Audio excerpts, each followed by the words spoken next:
Bueno, pues vamos a pasar a los quirófanos porque somos hombres de quirófano. Vamos a conectar con el quirófano del hospital. Vamos a ver cómo se maneja el TAC intraoperatorio porque el siguiente taller, el simposio teórico práctico, patrocinado por Stryker, versa sobre eso, TAC intraoperatorio y neuronavegación raquimedular. Para ello contamos con moderadores Mario Gomar, con Leandro Saucedo y con Juan Fernando Alarcón. Y de ponentes, don Rubén Martín y don Carlos Domínguez. Rubén, cuando queráis. Carlos. Hola. ¿Se oye? Se oye. No se ve, pero se oye. Sí. Sí. Vamos explicando, ¿no?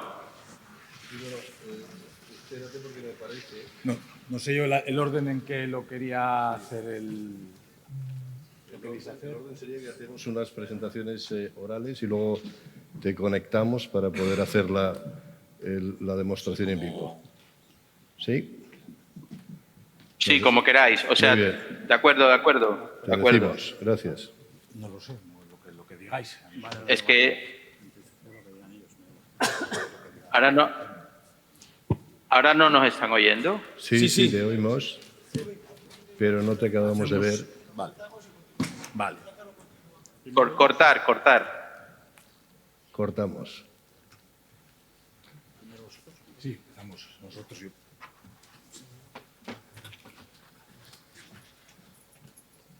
Vamos a ver un poquito si salen las diapositivas. Pues nada, vamos a contar un poco la experiencia nuestra con la navegación y con el escáner que empezamos hace ya unos cuantos años y seguimos con ella todavía. Entonces, los condicionantes de la cirugía a la que nos enfrentamos a día de hoy los neurocirujanos y los traumatólogos, es decir, los cirujanos de columna, es una explosión tecnológica, el advenimiento de la cirugía mínimamente invasiva, y eso lo que nos ha llevado es que las áreas anatómicas que estamos abordando cada vez son menos familiares para todos.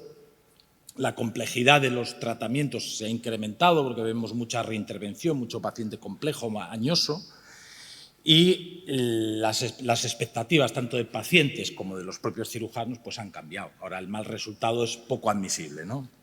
Sobre todo con el ambiente legal o paralegal que tenemos actualmente. ¿De dónde venimos? Pues venimos de una navegación clásica, que es la del cirujano que conoce la anatomía y que está integrando pues, su ojo con la experiencia anatómica que tiene y con el tacto, ¿no? Pero desafortunadamente la anatomía pues, puede ser interpretada erróneamente, porque a veces no todo es lo que parece, ¿no? La palpación nos pasa exactamente lo mismo. Pensamos, bueno, esto parece que es la transversa, no, pero resulta que no es la transversa, es otra cosa totalmente diferente.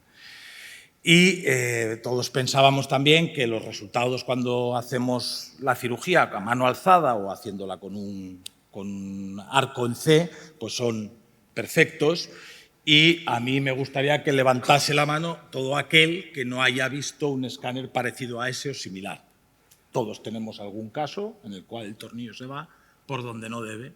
Y el problema no es que nos enteremos intraoperatoriamente, el problema es que nos enteramos cuando el paciente ha salido del quirófano con un déficit o con un dolor o hace otra cosa peor, ¿no?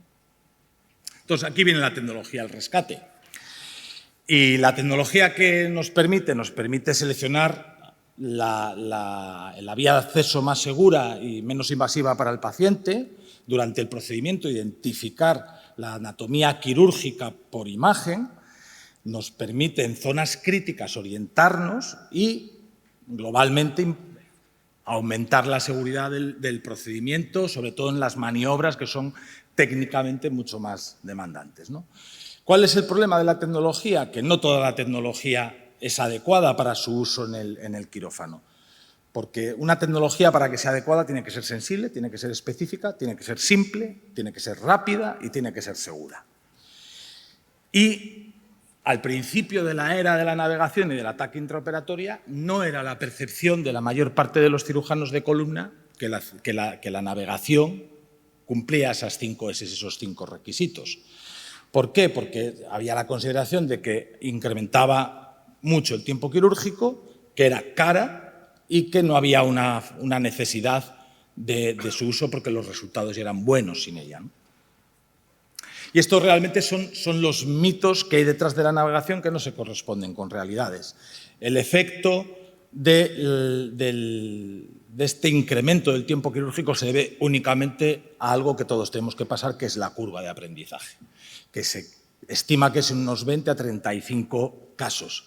Desde el momento que tú sobrepasas esas curvas de aprendizaje, la cirugía navegada es más rápida. Por tornillo, alrededor de 3 minutos menos. ¿De acuerdo? Y para conseguir esto, ¿qué necesitamos para sobrepasar la curva de aprendizaje? Primero, pensar en el flujo que va a seguir nuestro quirófano. ¿Por qué? Tenemos que mirar las dimensiones del quirófano y para cada tipo de patología que vamos a tratar, pensar por dónde vamos a meter el escáner, cómo se va a situar la navegación, cómo se va a situar el microscopio si lo vamos a necesitar, y esto tenerlo perfectamente establecido, no podemos improvisar. Por ejemplo, en nuestro caso, en la posición natural para un paciente que se hace una dorsolumbar es con el OARM entrando hacia arriba, con la mesa de la instrumentista hacia los pies y lo que es el navegador también a los pies y el microscopio en el punto contrario. Sin embargo, para una cervical, el OARM nos entra justo entre nosotros y el cuello, y el microscopio y la mesa de la instrumentista se sitúan a la cabecera del paciente. Y eso ha sido ensayo y error hasta darnos cuenta que era la forma más ergonómica y la más rápida para hacer la cirugía. La segunda parte, ni se os ocurra empezar con casos complejos. No tenemos la pericia adecuada y la navegación en esas circunstancias lo que va a ser es un estorbo, porque no vamos a tener la capacidad para exprimirla adecuadamente. Punto contrario, utilizadla en todos los casos, inclusive en aquellos en los que al principio va a resultar una rémora. Dices, ¿para qué le voy a hacer? Voy a navegar una percutánea para una fractura que voy a tardar 10 minutos por tornillo, porque si la vas a hacer luego, vas a querer utilizarla en una deformidad, no vas a utilizarla. Y en este no vas a necesitar exprimirla, vas a poder jugar con ella en los primeros casos. ¿Hay una ausencia de necesidad? Pues parece que tampoco hay una ausencia de necesidad, porque resulta que cuando utilizamos el TAC intraoperatorio y la navegación, el riesgo de poner un tornillo fuera de su sitio se disminuye en un 90%, lo cual es una barbaridad. No solamente el riesgo de que el tornillo vaya fuera de su sitio, sino del riesgo de que tengamos que revisar al paciente. El riesgo con fluoros de un 4,4% y con cirugía navegada del 1%. Y el riesgo de lesión neurológica se disminuye también. Disminuye de un 0,4% a un 0,1%. Como veremos con posterioridad, esto tiene un impacto económico muy importante, ¿de acuerdo? Muy importante. Para sobrepasar la curva de aprendizaje y llegar a ese punto en el que estamos cómodos y que realmente cada implante se va a su sitio, ¿qué es lo que necesitamos? Persistir, no aburrirnos. Los primeros casos, pues lógicamente, van a ser difíciles, vamos a pensar que estamos perdiendo el tiempo, pero hay que ser como Edison, que cuando sacó la bombilla hizo prueba y error, ensayo y error, y en una entrevista le preguntaron ¿cómo es posible que usted haya fallado tantas veces? No, dice, cuidado, no he fallado. Yo lo que pasa es que he encontrado 1000 veces la forma en la que no funcionaban las cosas, ¿no? Hasta que encontré en la que realmente funcionaban.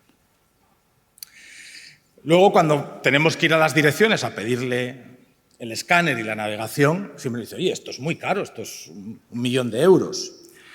Pero, claro, por cada 100 cirugías que se realizan, evitar las reintervenciones y el daño neurológico nos va a ahorrar en torno a unos 15.000 euros. Se presupone que vamos a necesitar unas 2.500 cirugías para que esto sea rentable. Y esto, en un servicio que haga una cirugía relativamente compleja, puede variar, pero bueno, son 138 meses si haces 100 al año, pero si haces 200, 300 cirugías, que en un servicio relativamente, con una unidad de columna relativamente potente, es prácticamente lo normal, pues básicamente en 5 años lo has amortizado y a partir del 5.º año lo que tienes es ganancia, ¿no?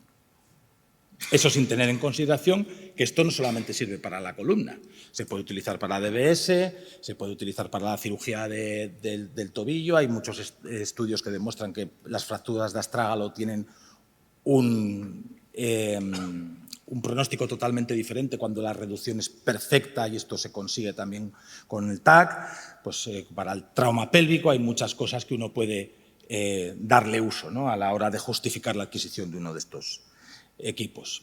La otra cosa que suele pasar es que dices, bueno, esto radia mucho. Bueno, pues efectivamente radia al paciente. El riesgo de tener cáncer por radiación pues incrementa por cada Syvert que uno recibe, pues se multiplica prácticamente por 3. ¿Qué es lo que pasa? Que como norma al paciente le vamos a radiar una vez, 2 veces si hacemos un control, ¿de acuerdo? En cirugías convencionales, pues un TLIF, que en un paciente que no es muy obeso, pues probablemente sí que el paciente va a recibir más radiación de la habitual, pero esto cuando tienes que hacer MIS de más de 3 niveles en pacientes obesos, en zonas en las que no se ve, como la unión cervicotorácica, el resultado es que el paciente acaba llevándose menos radiación que la que tú le pones con un arco en C. Y claro, no tiene nada que ver para el cirujano, porque la radiación que se lleva el cirujano es 0. El cirujano no se lleva radiación. Y si os fijáis, puede existir hasta un punto en el que si uno hace mucha cirugía mínimamente invasiva con fluoro, el resultado es que puede recibir dosis límite tanto en la mano como sobre todo en el cristalino. Y llega un momento en que no puedes continuar operando. Tu propio servicio de radioprotección hospitalaria te dice que hasta ahí has llegado, lógicamente. Sin contar pues, cosas que no son medibles, ¿no?, como esta. Dice, un campo que puede ser incómodo con el rayo. O todos hemos sufrido esto, ¿no? Los delantales de promo, una cirugía larga de 6 horas y cuando sales has perdido 1,5 litros en sudor. Esto ha desaparecido de la práctica quirúrgica diaria con la navegación y con la TAC intraoperatoria, ¿de acuerdo? Como lo más frecuente son los tornillos, pues voy a dar 2 apuntes y ya acabamos la presentación aquí para darle paso a Carlos y que tengamos más tiempo para la parte de la retransmisión desde el hospital, de cómo hacemos nosotros los tornillos transpediculares, ¿no?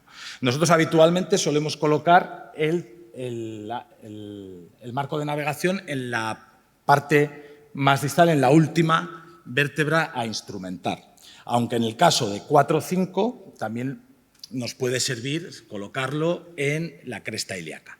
Si estamos intentando instrumentar vértebras altas, colocarlo en la cresta ilíaca es un riesgo porque es bastante probable que vayamos a tener movilidad. Tener en cuenta que cuando operamos una columna y le ponemos tornillerías porque la columna se mueve, está inestable, ¿vale? La segunda, hemos pasado por todas las fases. Pero ahora siempre hacemos las trayectorias de los tornillos con motor navegado. El motor navegado no mueve nada, no hace falta percutir, no te mueve ninguna estructura por muy inestable que sea. Hacemos la trayectoria utilizando un motor navegado, un Midas navegado en nuestro caso, con una fresa de 4 milímetros de cabeza de diamante redonda. Y empezamos por la vértebra más distal y vamos bajando. Y nunca tocamos la vértebra en la que está el marco de navegación, porque corremos el riesgo de, al presionar sobre ella, moverla con respecto al resto y movemos entonces todo. Luego, buscamos los agujeros que hemos hecho con el needle pack, hacemos un intercambio con una aguja de Kirchner y repetimos el procedimiento. Vamos de arriba hacia abajo y de arriba hacia abajo vamos haciendo el terrajado con el tornillo canulado. Lo mismo, dejamos la vértebra o la última vértebra, que es en la que está el marco de navegación, sin tocar. Y una vez que tenemos todo el proceso de terrajado hecho, vamos poniendo los tornillos. Lo mismo, la vértebra en la que está el marco de navegación no la hacemos. ¿Por qué? Porque la maniobra que más torque le va a dar es la inserción del tornillo y eso, seguro que si lo haces, vas a mover la navegación igual que con la terraja. Y ya una vez que ya hemos hecho los tornillos de arriba, repetimos el procedimiento sobre la vértebra en la que está el marco de navegación. Y bueno, luego colocas la barra y se ha acabado. Y bueno, pues si os parece, damos paso a Carlos para no extendernos más y poder tener Muy tiempo bien, para... muchas gracias.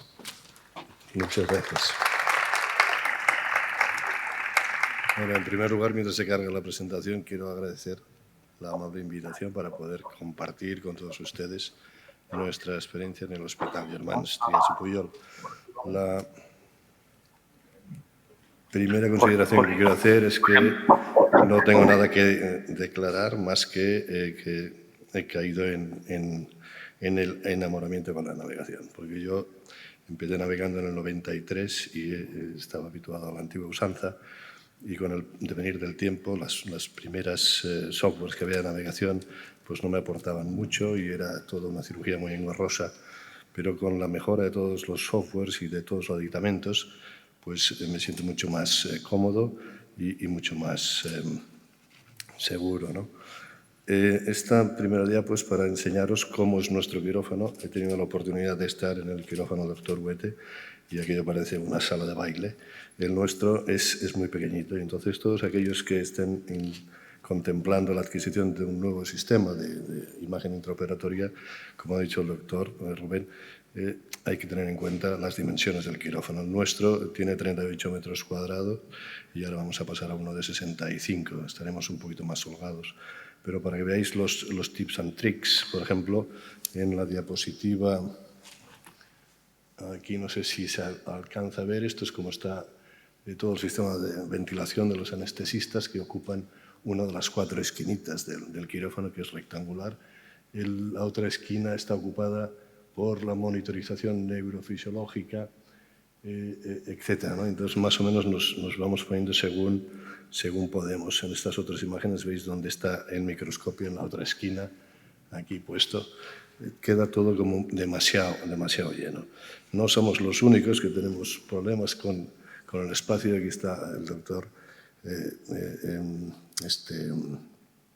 Nico, que también tiene su imagen intraoperatoria, y quería también llamar la atención sobre la adquisición de la mesa radiotransparente, porque hay centros en los que se ha comprado el TAC intraoperatorio, pero no han tenido en consideración la adquisición de la mesa radiotransparente. Otro ítem muy importante es el técnico de radiodiagnóstico. Recuerdo un hospital de donde yo vivo en el que compraron el aire, pero no había técnico, y cuando quisieron empezar con la aplicación de la técnica, pues no había forma, porque nadie sabía cómo funcionaba. Entonces, este personal, que el doctor Gate tiene 2 personas magníficas en el quirófano, es imprescindible para que todo vaya rápido y fluido, ¿no? Porque es una de las cosas que queremos con la navegación. Ahora voy a comentar el tema de la accuracy, la precisión, que es el meollo de la cuestión, ¿no? Entonces, para poder tener una precisión buena, la calidad de la imagen lo tiene que ser. Entonces, hay que hablar con el departamento de radiodiagnóstico y pedir que hagan tags apropiados a la navegación, que básicamente tienen que ser de cortes muy finos, de 0,5, si es posible, para luego poder manipular esa imagen.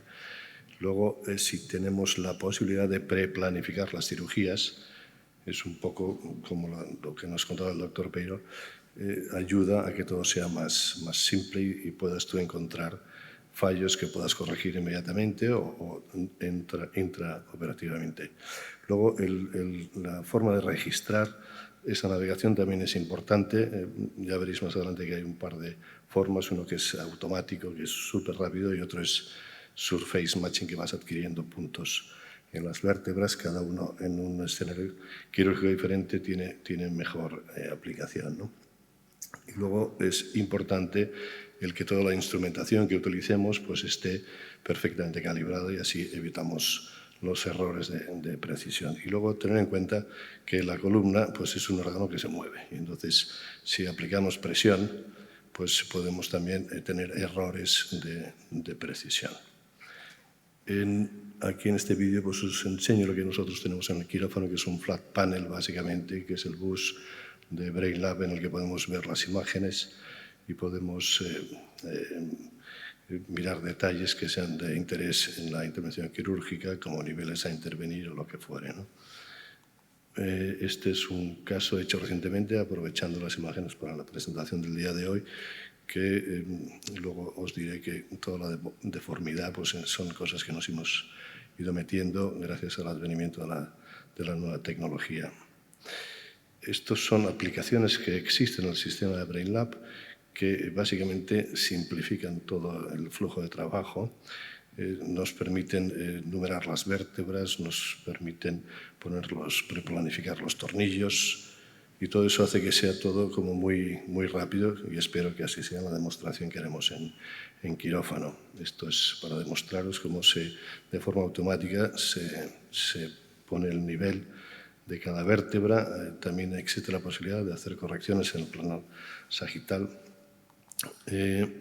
poner los tornillos, que hay un aplicativo que te pone el tornillo solo y luego tú puedes modificarlos con más precisión. Aquí en esta imagen de aquí, no es como lo que ha enseñado el doctor Peiró y su compañero, pero veis cómo no os lo puedo señalizar. A ver.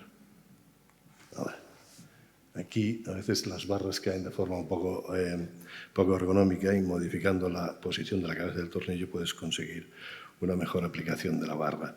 Y todo esta planificación de los tornillos lo puedes hacer pues, desde C1 hasta el sacro, sin ningún tipo de problemas. Esto es algo que a mí particularmente me resulta muy útil. Al final de toda tu planificación sacas un report que se lo entregas al instrumentista y ya tiene los tornillos preparados, lo cual consigues aumentar la velocidad del proceso quirúrgico, o incluso al comercial, para que tenga todos los tornillos repuestos en la bandeja y que no tengamos sorpresitas. Si las hubiere, pues también el sistema te permite pues, variar la longitud y el grosor de esos tornillos si no tuviese suficiente para poder hacer la cirugía. Bien, ahora pasamos a cómo transcurre el flujo de trabajo con BrainLab, y básicamente tiene estos pasos, el que he comentado ya, para la planificación preoperatoria, la adquisición de la imagen intraoperatoria, la integración de los instrumentos, el calibraje de todos ellos, que ahora el doctor Muñoz nos hará una demostración. Luego ya empezamos a la navegación, e incluso existe un software que nos ayuda a poner cajas navegadas de todo tipo. Luego os lo enseño también. El registro tiene dos modalidades, uno que es el automático, que es el que le confiere la velocidad al flujo de trabajo, y luego hay otro que es el surface matching, que habitualmente lo utilizamos en fracturas, porque registramos vértebra por vértebra, al ser elementos móviles, para introducir al máximo el riesgo de malposición o mejorar la precisión, lo hacemos así, de esa forma. Y luego hay otras aplicaciones en las que tú consigues pues, fusionar la resonancia, el TAC, etcétera, incluso mejorar la curva, las correcciones de la curvatura, tener en cuenta que las pruebas de imagen fuera de quirófano se adquieren en posición de cúbito supino, y luego cuando el paciente está en el quirófano pues está prono. Estos son tips and tricks. Veis que aquí hay unas bolitas de color lila, son las cápsulas de referencia del airo, que tienen que estar visibles en todo momento de adquisición de la imagen intraoperatoria. Y es relevante porque el airo avanza, y si tienes la cámara muy cerca, pues a veces no entran todas las bolitas y tienes una adquisición de imagen que no es satisfactoria. Inmediatamente la imagen es transmitida al navegador, y tú puedes comprobar pues, la izquierda, derecha, la línea media, y posteriormente pues, ya enseguida puedes empezar a navegar y a planificar tus tornillos si es menester intraoperatoriamente. Con este sistema de navegación puedes usar cualquier tipo de imagen intraoperatoria, no necesariamente tiene que ser airo, puede ser pues, Lupix o cualquier otro sistema. Y la gran ventaja es la transmisión súper rápida de toda esa imagen registrada al navegador y la posibilidad de empezar a navegar inmediatamente. Este es el otro sistema de adquisición de imagen, que es el Surface Matching, te da el software del ordenador 3 puntos que veis ahí de color azul en línea media, verde y rojo en las láminas que tú tienes que acertar cuando estás haciendo el matching, y luego tienes que ponernos 16 puntos a lo largo de las láminas del nivel de vértebra a registrar, y eso te permite pues, tener un registro aceptable. Lo puedes hacer en cualquier tipo de nivel, obviamente. Aquí está el doctor Muñoz sentado dando las indicaciones oportunas para hacer un surface matching de la cirugía cervical. En esta otra diapositiva es el caso de escoliosis, que hicimos un registro automático de la parte dorsal, y para no volver a repetir la imagen del TAC intraoperatorio hicimos un surface matching en la misma imagen que habíamos adquirido previamente. Esto es el software que os contaba, la posibilidad de fusionar resonancia y TAC por todos aquellos detalles que puedan mejorar. Y esto es lo que os decía de la corrección de la curvatura. Es un vídeo en el que fusionamos un TAC y una resonancia, y de forma automática lo va haciendo. Esto es particularmente útil durante la planificación intra o fuera del quirófano. ¿No? Fusionas las imágenes. Si es fuera del quirófano, pues son imágenes adquiridas previamente, pero si es dentro del quirófano lo puedes también hacer. Entonces te permite pasar de TAC a resonancia moviendo la ventanita dentro del quirófano.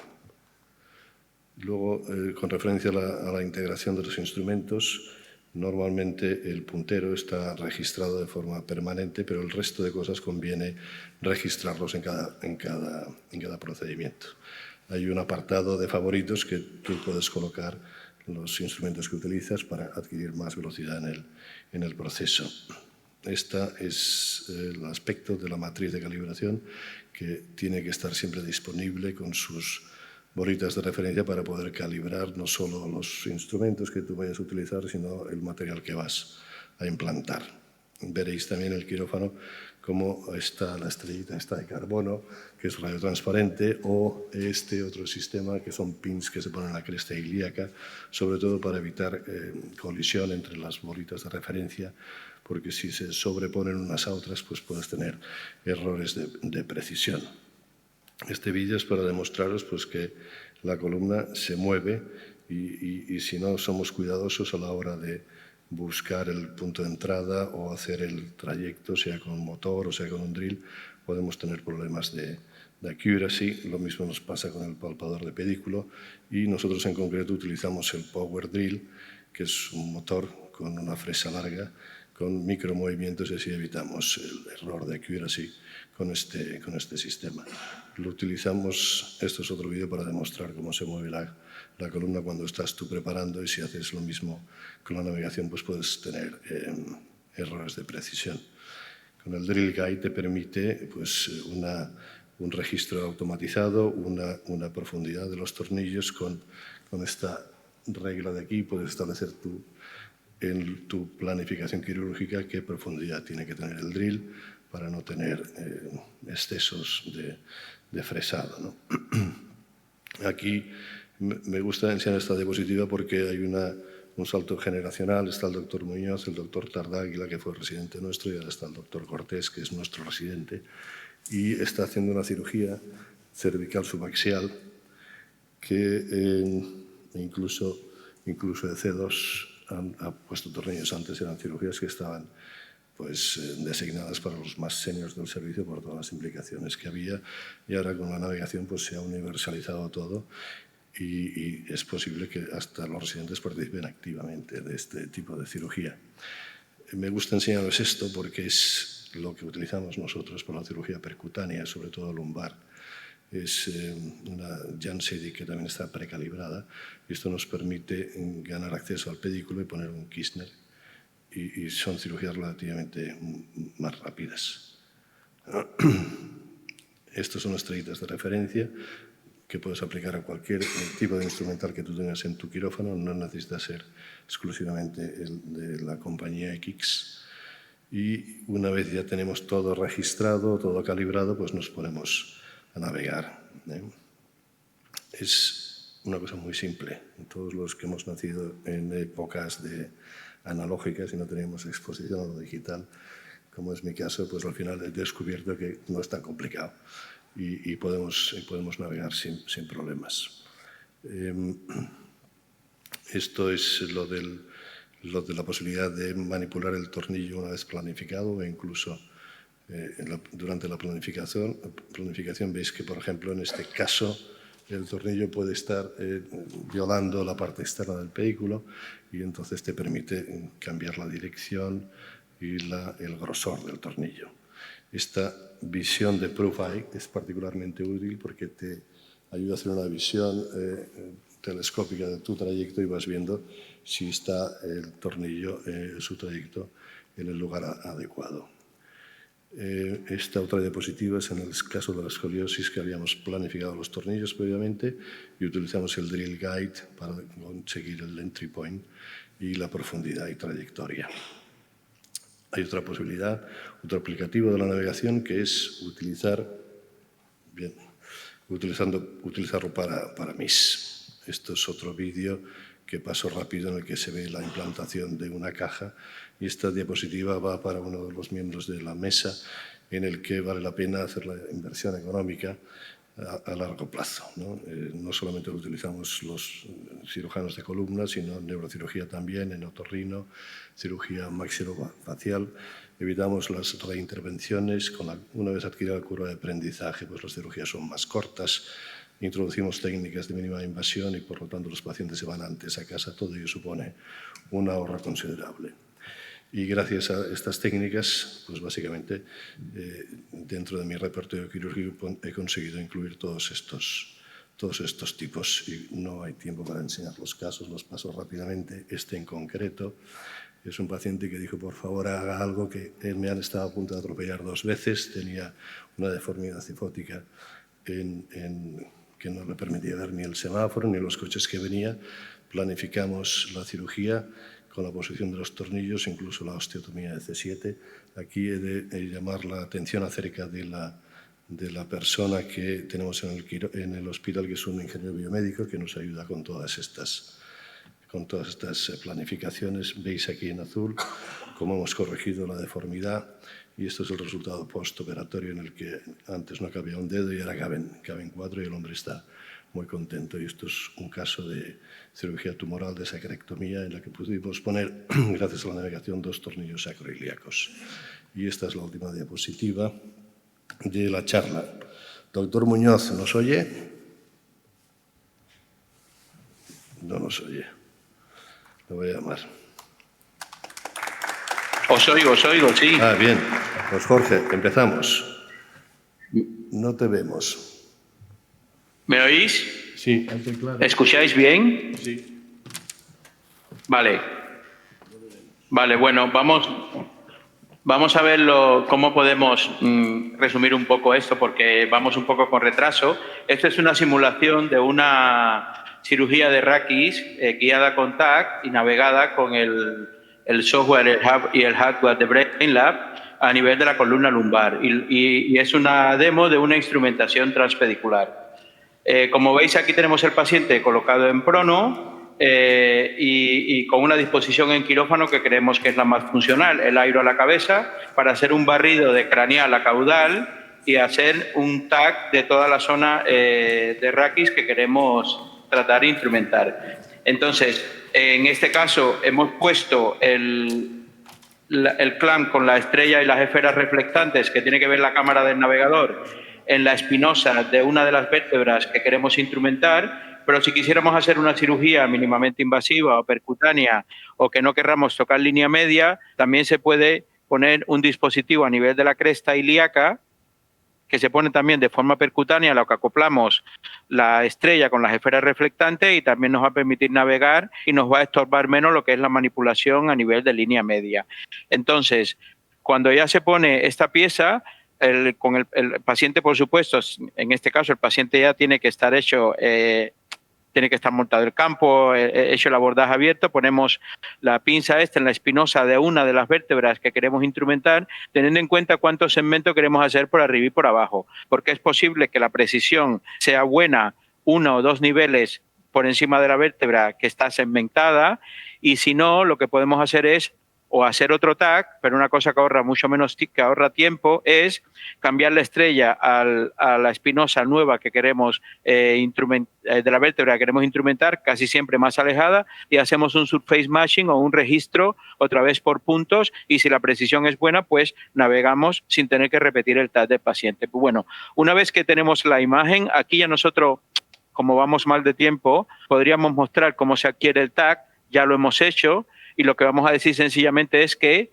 el paciente es el que se radia, pero el resto del personal sale de quirófano, está protegido, y el técnico de radiodiagnóstico lo que hace es hacer mover el TAC, hace un barrido de craneal a caudal, como ya lo dije, y después esa imagen automáticamente se transfiere al BrainLab, ¿vale? Y entonces lo que tenemos ya que hacer con esa imagen es comprobar que la precisión es buena. Entonces, para esto cogemos nosotros le decimos el puntero, es un instrumental de BrainLab que ya está precalibrado, que no hay que calibrar, y entonces comprobamos. Entonces, nosotros hicimos un TAC, como veis en esta proyección sagital, que cortamos el clamp con las esferas reflectantes, lo tenemos puesto a nivel de L4, de la espinosa del L4. Es esto que veis aquí. Pero tenemos acceso a L3 y no voy a decir L2 porque quedó cortada la imagen, pero bueno, tenemos acceso a L3. Aquí podemos instrumentar. Entonces, yo quiero hacer una comprobación. Aquí si veo que estoy tocando el ápex de la espinosa, lo estoy viendo en la imagen, pero lo estoy viendo también en el paciente.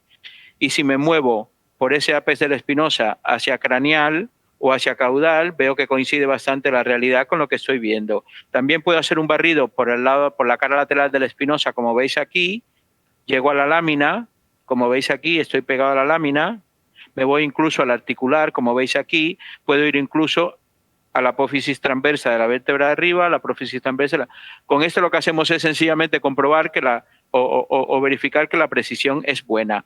Una vez que hacemos esto, lo que tenemos para navegar, lo que tenemos es que calibrar todo el material que vamos a usar para poner los tornillos, para poner los implantes transpediculares. Entonces, hay una matriz de calibración donde se comprueba los instrumentos que ya están precalibrados de BrainLab, y además se pueden calibrar instrumentos de cualquier casa comercial adaptándole unas esferas reflectantes de BrainLab que permite calibrarlo para poder navegar con ellas. Entonces, la planificación, ahora César ponemos, en este TAC, pues nosotros podemos planificar los tornillos antes de empezar a operar, o lo podemos hacer durante la cirugía. Entonces, en este caso, yo instrumentaría L3, L4, L5. Bueno, también podemos hacer S1, pero yo creo que como el proceso es el mismo, vamos a hacer solamente un nivel. Aquí vemos como una imagen fluoroscópica 2D del TAC que hemos hecho. Entonces, planificamos, vamos a hacer L4 y L5. Simulamos los tornillos que vamos a poner en un corte, en una proyección axial, la puedes poner ampliada. En esta proyección axial vemos el tornillo que vamos a usar. Si vemos el diámetro del pedículo, el ancho, podemos escoger el diámetro del tornillo y también la longitud.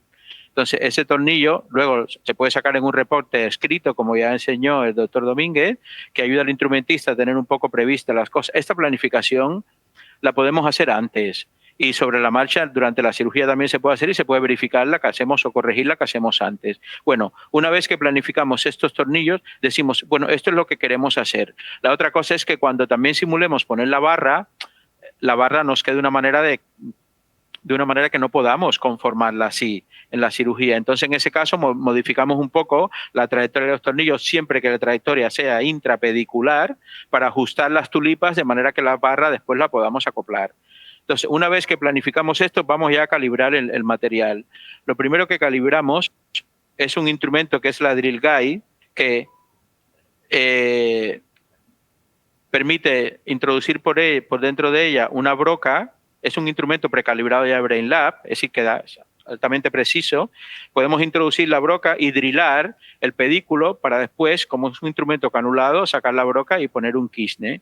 Y aunque si seguimos el Kirchner, seguimos el tornillo irá con una trayectoria correcta. Aún así, decidimos navegar tanto lo que es si hace falta tarotar, porque los tornillos no sean muy autotarotantes o lo que sea, podemos navegar incluso el tarot, podemos navegar el pontimplante y no guiarnos solo porque tenemos el quisne puesto y el tornillo nos va por ahí. Entonces, este instrumento se escoge en el software de BrainLab qué drill guide vamos a usar o qué drill guide con qué portabroca, porque hay varias medidas. A nivel cervical las brocas son un poco más finas, a nivel lumbar y torácico usamos brocas más gruesas y en dependencia del diámetro de la broca es la punta de la drill guide que hacemos. Calibramos la drill guide con la matriz de calibración. Aquí ya he escogido ya la que voy a usar y entonces ponemos en 5 y hacemos la calibración del instrumental. La calibración del instrumental, no sé si me está viendo. Sí, vale. Yo tengo que girar el instrumental. En todo momento la cámara tiene que ver las esferas reflectantes y hacer la calibración. Bueno, me lo ha validado y luego me pide una segunda comprobación.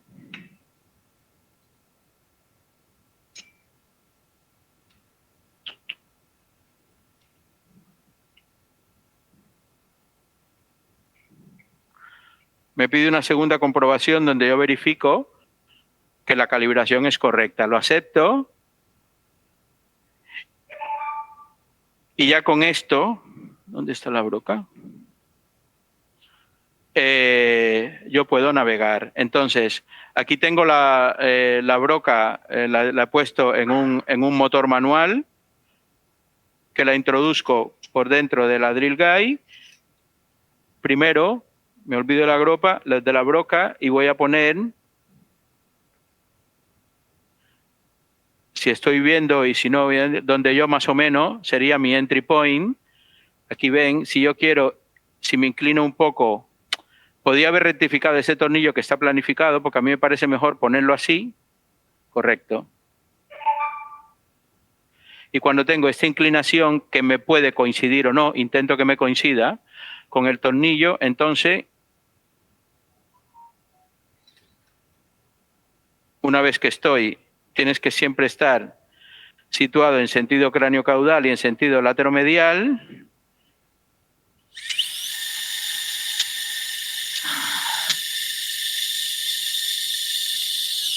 Y hago el drill.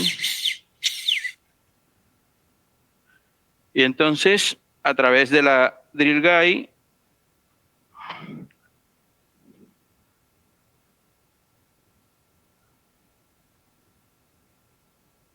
pongo el quisne. Una vez que tengo el quisne, yo podría incluso, sin navegar, poder poner el tornillo debe seguir el quisne, pero prefiero calibrar el portaimplante con un tornillo puesto. Entonces, aquí he montado un tornillo que es más o menos el estándar que usamos a nivel lumbar, un 45 por 6,5. Voy a mostrar cómo se calibra el portaimplante, pero ya lo hemos hecho. Entonces, este material no está introducido en el software de BrainLab, pero yo le adapté esta estrella con estas esferas reflectantes y lo voy a, si yo le enseño, le muestro la matriz, ya automáticamente sale. Y como está precalibrado, me pongo en el pivot point. La cámara me tiene que ver las esferas reflectantes del instrumento y me lo calibra. Como estoy usando unas esferas reflectantes con una geometría similar estoy usando la misma geometría en dos instrumentos, me dice que es igual, me recomienda cambiarla, pero yo como no tengo otra, le digo la ignoro,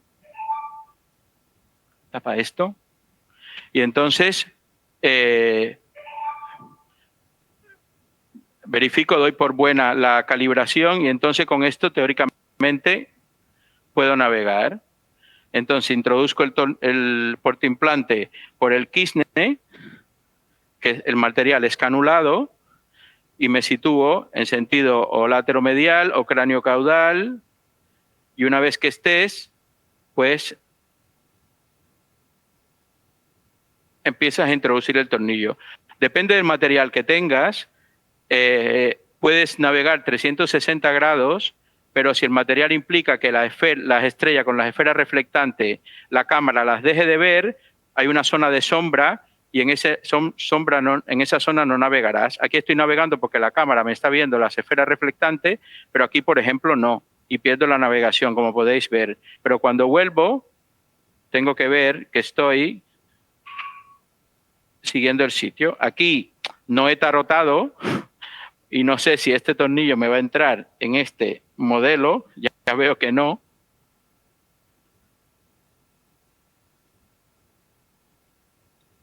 Estoy ahora obviando un poco la navegación a que me cojan menos la punta del tornillo, pero veo que me va a costar. No sé si salir, calibrar el tarot y tarotar, pero bueno, la idea es esta. No. Parece que el tornillo, como es canulado, pierde un poco de propiedad autotarotante y no sé si veis una sombra que ya ha entrado un poco, pero como he hecho un poco de fuerza, me he ido un poco del trayecto ideal.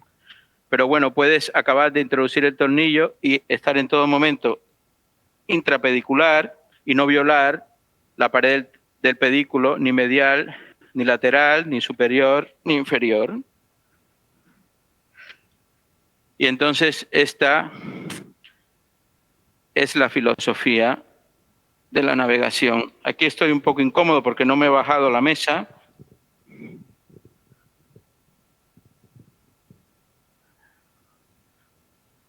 Y la verdad es que esto, como es un maniquí, me está costando bastante meter el tornillo.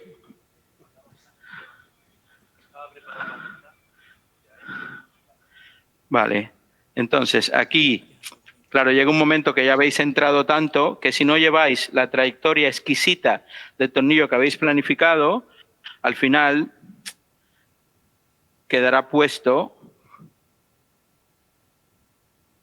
pero no sabía que iba a costar esto tanto. Bueno, ahora lo voy a dejar, no voy a poner el tornillo hasta el final.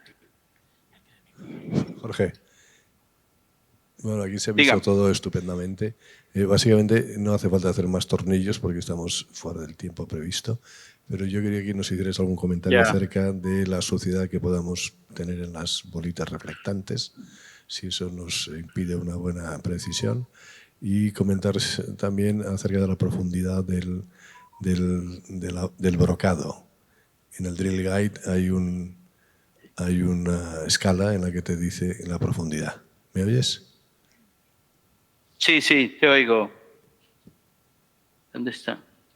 Sí, la Drill Guide tiene un instrumento en la parte más posterior que tiene una escala, que esto es para darle la profundidad que quieres entrar con la broca. Esto se varía, por ejemplo, si usas un tornillo de una longitud de 45, de 50 y tú quieres drillar los primeros 20 milímetros o 15, esto lo regulas en la altura de la Drill Guide. Por ejemplo, lo tenía puesto en 30, ahora lo pongo en 20, le bajo esta seguridad para que no se te pase y cuando introduces la broca, que ahora la perdí, lo que te va a sobresalir la broca por la punta es justo lo que quieres drilar.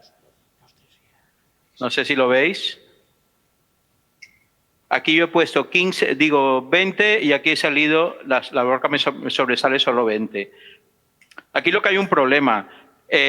A veces piensas que no tienes que tarotar y el tornillo es muy autotarotante a pesar de estar canulado y entra siguiendo el Kirchner sin tener que tarotar, pero a veces no y a veces cuesta y cuando cuesta uno tiende a hacer fuerza y aplicas un poco también de fuerza y movimiento en la vértebra que no tiene que decir que te vas a salir de la trayectoria, pero puede pasar. Por eso a veces es importante a pesar de haber drilado y de meter el Kirchner, tarotar, si ves que el tornillo te cuesta un poco que entre, tarotas un poco, aunque sea con un tarot inferior al calibre recomendado y después el tornillo entrará más fácil. Esto es un modelo que yo pensé que iba a ser más suave, pero no. De hecho, se ha roto un poco.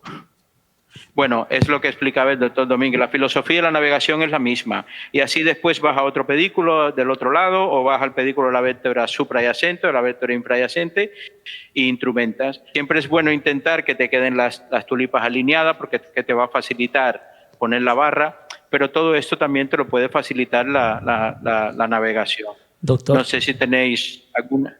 ¿Nos escucha? Sí. Perfecto. Bueno, muchísimas gracias. La verdad que fue muy gráfico.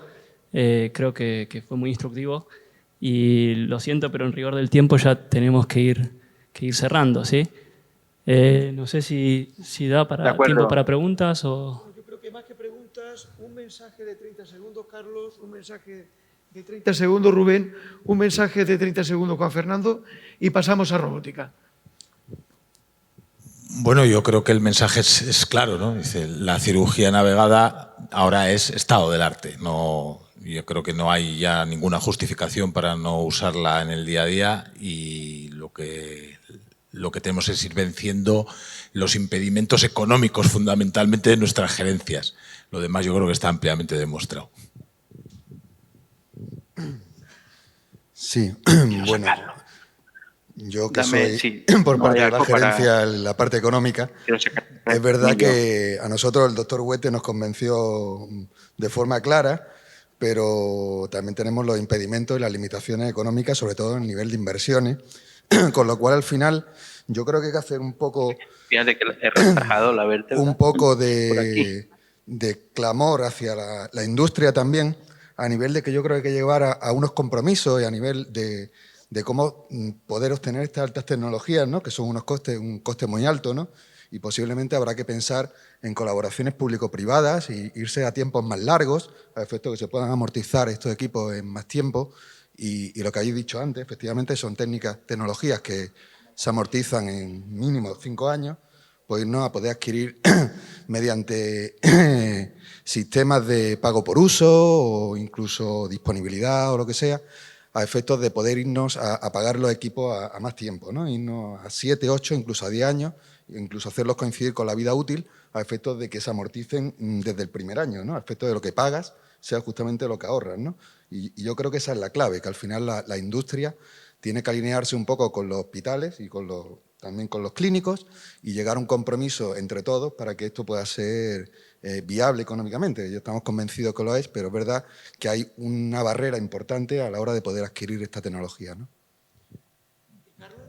10 segunditos que voy a hacer una cosa que totalmente alineada, en el sentido de que aparte, dada la velocidad de recambio de todo esto, realmente hacer una inversión ahora de 1 millón de euros, de 1,5 millones de euros en esta tecnología, sabiendo que dentro de 5 años o dentro de 6 o 10 va a estar obsoleta, pues cuesta trabajo. Yo creo que es lo que tiene que ir más como cuando haces un renting de un coche, ¿no? ¿Sabes? Dentro de 4 años, así obligas a la casa comercial también a que cuando salga algo nuevo te lo implante, lo tengas y estés siempre tecnológicamente al día. Yo creo totalmente alineados, además. ¿Y Carlos? Bueno, básicamente totalmente de acuerdo con lo comentado respecto al tema de la financiación. Deciros que yo encuentro muy importante el llegar a un compromiso con las casas comerciales para que siempre tengas la última cosa y que no sea particularmente gravoso, ¿no? Es nuestra experiencia y así podemos tener toda la tecnología disponible. Y bueno, a los que no hayan experimentado la navegación, pues que se animen, porque es un cambio radical en todo el repertorio quirúrgico que puedes ofrecer a todos los pacientes, no solo en complejidad, sino en seguridad. Vale. Pues muchísimas gracias. Yo pienso que es el momento de pasar a la mesa de robótica, agradeceros la amabilidad y vamos a un tema apasionante, Héctor, como es la robótica. Venga, la mesa es entera para ti, Héctor. Un aplauso para los ponentes, ¿no? Sí.